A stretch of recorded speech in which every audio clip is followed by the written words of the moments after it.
Nunca fui fã de aplicativos de namoro. Sempre achei que conhecer alguém pessoalmente era mais natural e seguro. Mas, depois de um termo difícil e com as amigas insistindo que eu primeiro conheça gente nova, resolva dar uma chance. Foi assim que conheci Henrique. Ele era cerca de 10 anos mais velho, charmoso, bem-sucedido e dizia gostar de literatura clássica e vinhos caros. O perfil dele era bem diferente do que eu estava acostumada. E talvez isso tenha me atraído ainda mais. Conversamos, por algumas semanas antes do primeiro encontro. Henrique sempre foi respeitoso e gentil. Nunca apressou nada, o que me fez sentir mais segura. Quando finalmente aceitei sair com ele, ele escolheu um restaurante sofisticado no centro da cidade, fez uma reserva e até se ofereceu para me buscar em casa. Achei o gesto antiquado. Então prefiro ir por conta própria. Ao chegar, ele já estava lá, impecável em um terno, com um sorriso confiante. No início, tudo parecia perfeito. Henrique era um excelente conversador, sabia como conduzir o assunto, elogiar na medida certa, demonstrar interesse. Mas, conforme o jantar avançava, comecei a perceber algo estranho. Tudo parecia ensaiado. Seus gestos, suas palavras, suas respostas, como se aquela situação já tivesse acontecido algumas vezes. Quando a sobremesa chegou, note que ele não fez perguntas sobre mim. Eu já sabia detalhes sobre sua carreira, viagens e hobbies, mas ele não demonstrou curiosidade pela minha vida. Era como se minha existência fosse apenas um pano de fundo para na história dele. Aquela foi a primeira bandeira vermelha, mas eu ainda não sabia o que estava por vir. Ao final do jantar, ele insistiu em me acompanhar até o carro. Disse, sorrindo, que não gostava da ideia de eu andar sozinho à noite. Apesar do tom gentil, senti-me desconfortável, como se estivesse presa. Tentei recusar, mas ele insistiu, e caminhamos juntos pelo estacionamento quase vazio. Durante a trajetória, ele continuou falando sobre si mesmo, sem mencionar amigos ou família.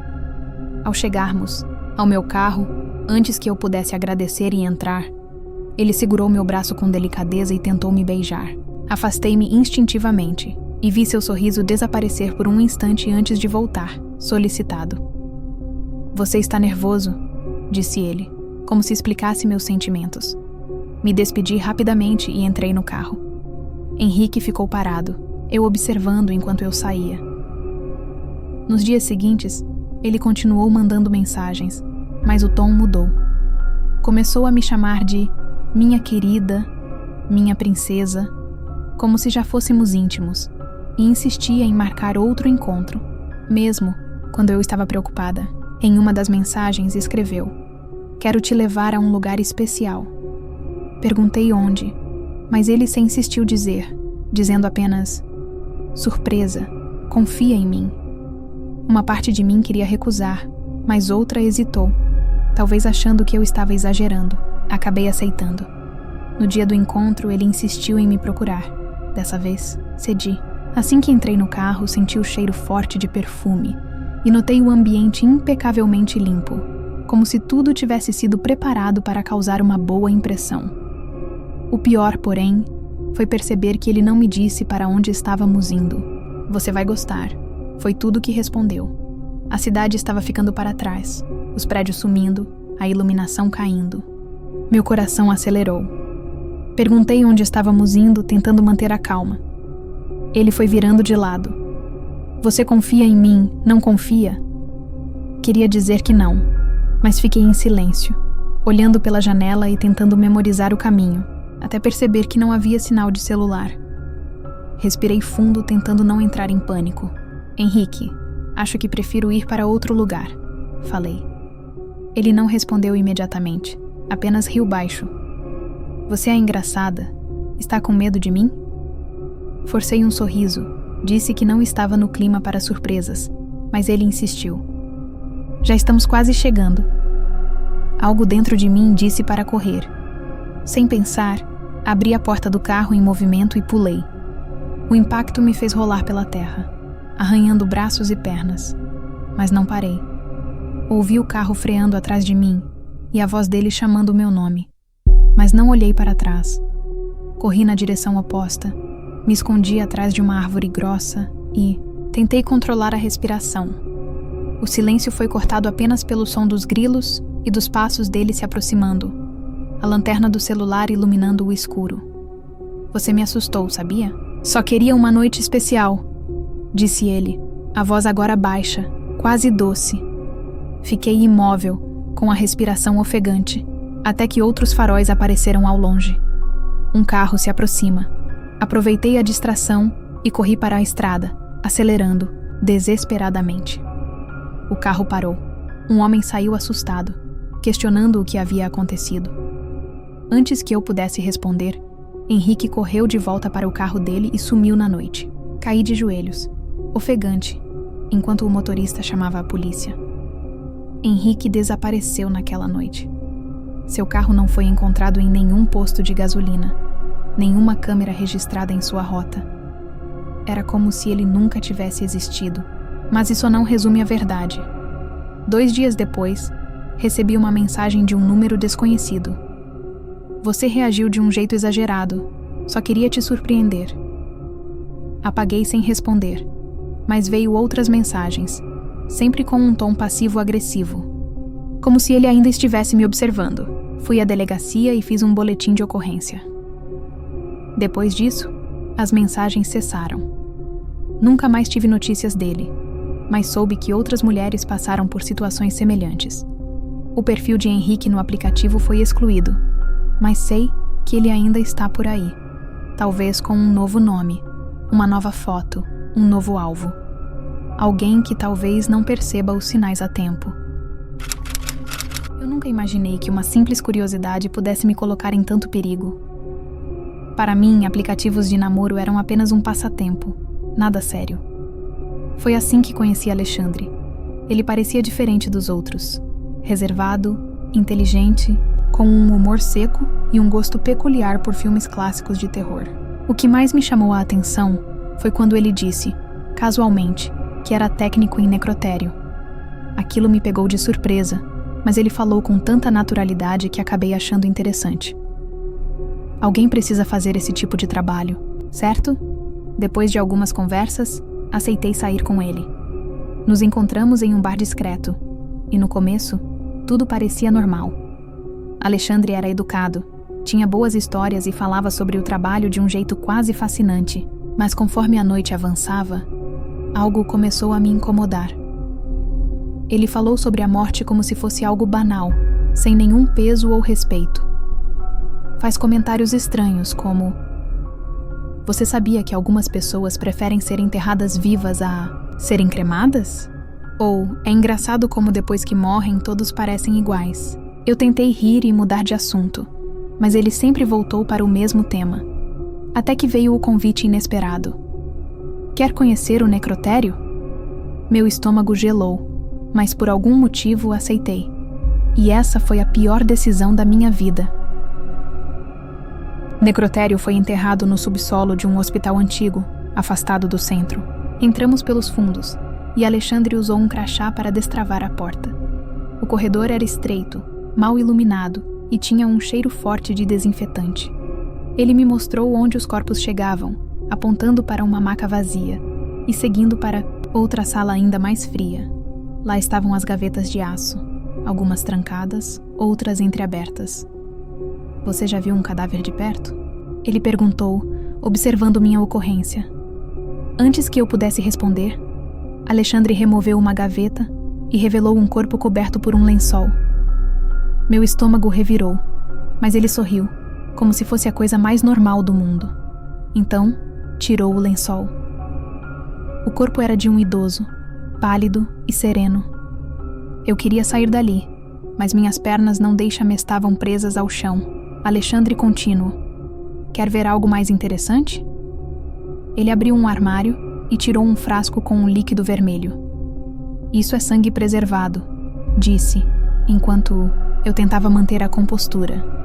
Quando pedi para ir embora, ele ignorou meu tom e continuou falando sobre como os corpos contam histórias mesmo depois da morte. Foi aí que senti o perigo de verdade. De repente, Alexandre trancou a porta atrás. De nós. O som da fechadura ecoou pelo necrotério. Eu estava presa. Ele girou a chave entre os dedos, sorrindo e disse: "Você parece desconfortável." Tentei manter a calma, mas tudo em mim gritava para sair dali. Ele começou a andar pelo necrotério, falando sobre o medo da morte e como poucas pessoas pensam no que acontece depois. A cada palavra, a tensão aumentava. Foi então que vi uma bandeja de instrumentos cirúrgicos sobre a mesa. Sem pensar, agarrei uma tesoura e, quando Alexandre tentou me impedir, acertei seu braço. Ele falou e a chave caiu no chão. Corri, peguei a chave e, mesmo sendo puxada pelo tornozelo, consegui soltar e abrir a porta. Saí correndo pelo corredor escuro, ouvindo os passos dele atrás de mim. Só parei quando cheguei à portaria e pedi ajuda à segurança. Alexandre apareceu logo depois, com o braço sangrando, mas agia como se nada tivesse acontecido. O segurança perguntou se eu queria registrar a ocorrência, mas naquele momento só queria ir para casa. Nos dias seguintes, troquei de número, bloqueei Alexandre em todas as redes sociais e evitei qualquer lugar perto daquele hospital. Ele nunca mais me viu, mas até hoje me questiono sobre outras pessoas que ele já levou até lá, e quais nunca conseguiram sair. Se eu souber o que sei hoje, jamais teria aceitado aquele encontro. O nome dele era César. Nos conhecemos de uma maneira bem comum. Um amigo em comum insistiu que seríamos perfeitos um para o outro. A princípio, relutei. Não sou muito fã de encontros arranjados. Mas depois de tanta insistência, acabei cedendo. Pelo menos pensei. Seria uma noite agradável com alguém novo. Conversamos por mensagem durante uma semana antes de nos encontrarmos pessoalmente. Ele parecia articulado, educado e respeitoso.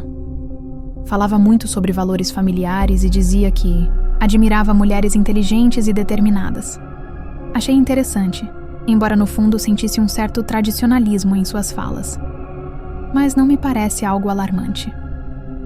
Marcamos o encontro para um restaurante discreto no centro da cidade. Quando cheguei, ele já estava lá esperando do lado de fora. Vestia uma camisa social bem passada e um relógio caro. Assim que me viu, abriu um sorriso largo e estendeu a mão para cumprimentar. "Você é ainda mais bonita pessoalmente", disse. No início, tudo parecia normal. Jantamos, conversamos sobre trabalho, viagens e interesses pessoais. Mas foi só depois da primeira taça de vinho que comecei a notar os primeiros sinais de alerta. Ele falava de ex-namorados de uma maneira estranha, como se fossem todos ingratas por terem se envolvido com ele. Segundo César, todas elas eram perdidas, modernas demais, mulheres que não sabem o que querem. Riu ao contar como colocava algumas delas no lugar quando tentavam desafiar suas opiniões. Fiquei desconfortável, mas continuei ouvindo. A conversa piorou quando entramos no assunto: política e religião. César começou a dizer que o mundo estava prejudicado, que as mulheres estavam se destruindo ao quererem ser independentes demais. "Uma mulher de verdade precisa saber seu papel", afirmou, olhando diretamente para mim. Tentei mudar de assunto, mas ele insistiu. Dizia que era importante que eu entendesse sua visão de mundo. Foi ficando mais agressivo nas palavras, mas com um tom calmo, como se estivesse me educando. Uma gota d'água foi quando ele fez um comentário racista sobre um garoto que nos atendia. Eu congelei por um segundo. Depois, sem hesitar, pedi a conta. Ele riu. "Opa, parece que te incomodei, mas é bom você ouvir verdades de vez em quando." Eu queria sair dali o mais rápido possível.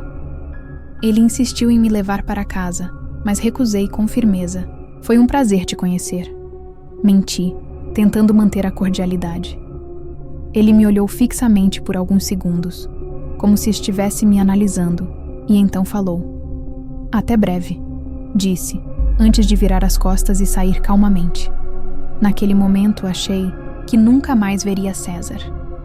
Mal sabia eu que aquela noite tinha sido apenas o começo. A princípio, achei que tinha me livrado dele depois daquele encontro estranho. Decidi que não responderia mais às mensagens de César. No dia seguinte, ele mandou um simples: "Bom dia, dormiu bem?" Ignorei.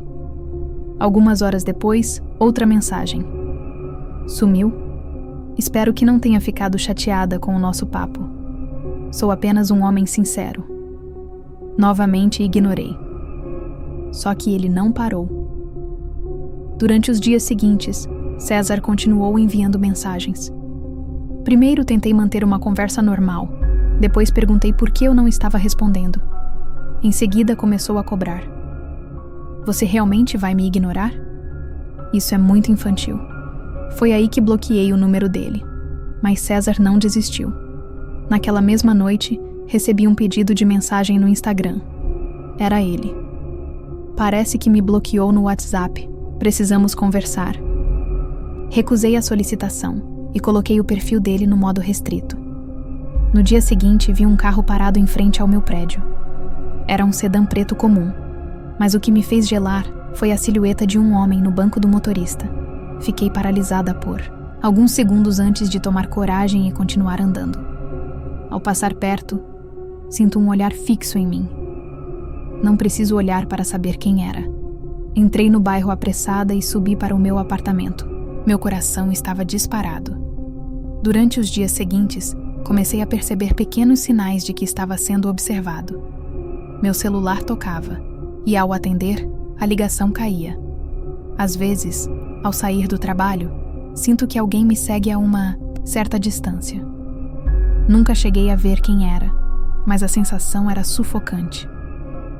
Uma noite, ao voltar para casa, encontrei um envelope preso à porta do meu apartamento. Meu nome estava escrito à mão, com uma caligrafia cuidadosa. Abri ali mesmo. Dentro, havia uma carta. "Você não deveria ignorar as pessoas. Isso é rude. Eu tentei ser paciente. Tentei conversar. Tentei entender. Mas você, como todas as outras, não sabe reconhecer um homem de verdade. Eu gosto de você. Quero te proteger do mundo podre lá fora. Mas você precisa me deixar entrar. Precisa confiar em mim. Logo você vai entender. Não torne as coisas mais difíceis do que precisa ser." Meu estômago revirou. O medo me fez tremer dos pés à cabeça. Eu sabia que eu precisava tomar alguma atitude. Na manhã seguinte, fui direto à delegacia para registrar um boletim de ocorrência. O policial que me atendeu ouviu minha história com um olhar cansado e fez algumas perguntas de praxe. Mas deixou claro que não havia muito o que fazer. "Ele ainda não te ameaçou diretamente", disse, como se isso diminuísse a gravidade da situação. Saí de lá frustrada e com a sensação de estar completamente desprotegida. Decidi reforçar a segurança do meu apartamento. Troquei a fechadura, instalei uma trava extra na porta e pedi ao porteiro que não permita a entrada de ninguém sem minha autorização.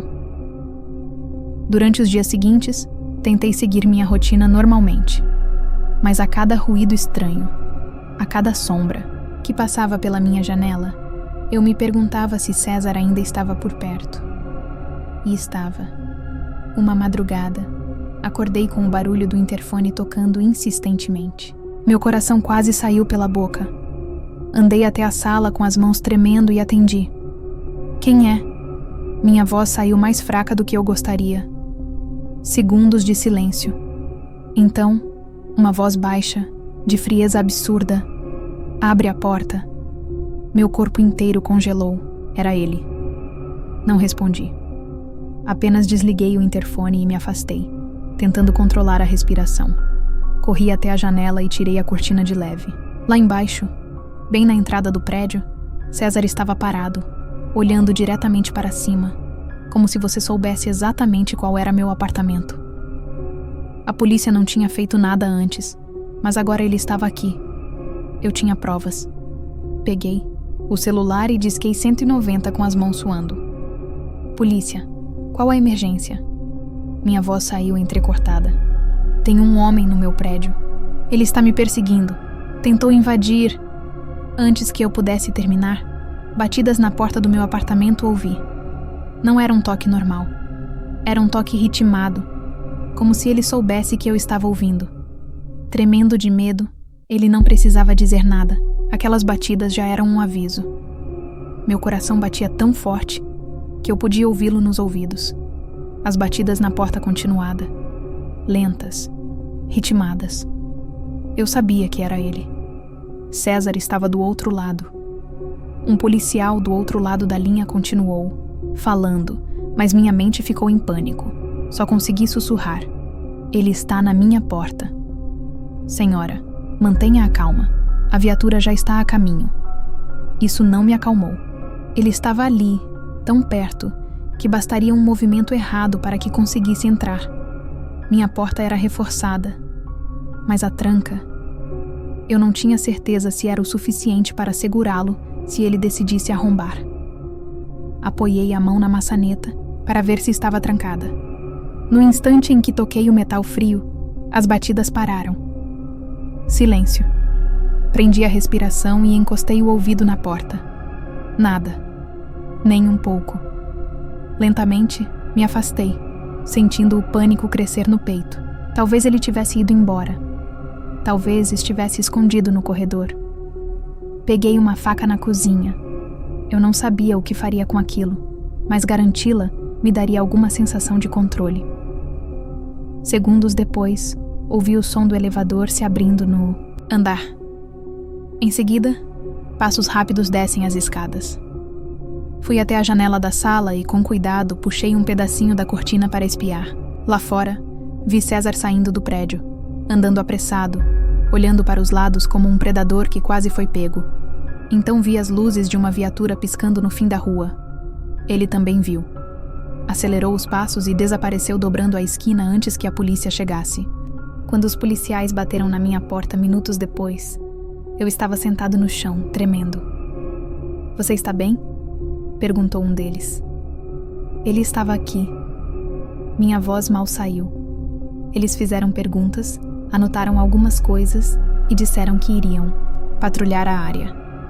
Mas no fundo eu sabia a verdade. Eles não podiam fazer nada. Ele não chegou a invadir. Tecnicamente não cometi crime nenhum. Depois que foram embora, fiquei sentada no sofá, ainda com a faca na mão. O silêncio do apartamento me sufocava. Olhei para a porta, para a fechadura, e uma certeza me atingiu como um soco no estômago. Ele vai voltar.